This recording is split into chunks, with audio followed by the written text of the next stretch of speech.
வாழ்க வளமுடன், சுகம் சூழ்க. நற்பவி நற்பவி நற்பவி இறைவனோடு இணைந்திருப்போம். ஓம் பழனி ஆண்டவா போற்றி போற்றி. ஓம் பழனி முருகா போற்றி போற்றி என்று கமெண்ட் பாக்ஸில் பதிவிடுங்கள். முருகப்பெருமானுக்கு எத்தனையோ கோவில்கள் இருந்தாலும் மிகவும் தனி சிறப்பு கருதப்படுவது பழனி முருகன் கோவில். இங்கு மட்டுமே முருகப்பெருமானை ஆண்டி கோலத்தில் தரிசிக்க முடியும். இங்கு முருகனுக்குள் நவக்கிரகங்கள் அனைத்தும் அடக்கம் என்பதால் இங்கு வந்து வழிபட்டால் நவக்கிரக தோஷங்கள் நீங்கும் என்பது நம்பிக்கை.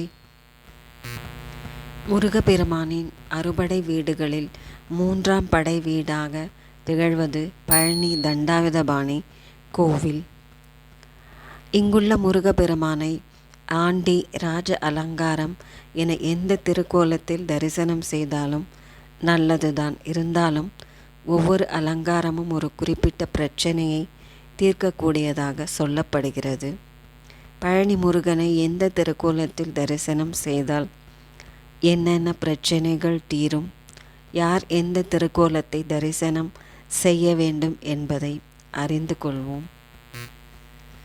வழக்குகள் நடக்கிறது, தீராத நோய்கள் இருக்கிறது போன்ற பிரச்சனைகளுக்கு அலங்காரம் இல்லாத முருகனை வணங்குதல் நன்மை பயக்கும்.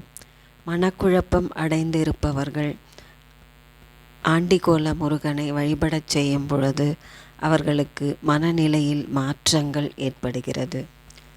பேச இயலாதவர்கள், குறைபாடு உள்ளவர்கள், மன எழுச்சி, மன உளைச்சல் உள்ளவர்கள் ஆண்டி கோலத்தை பார்த்தால் ஒரு சாத்வீகம், சமத்துவம் அவர்களுக்கு ஏற்படுகிறது.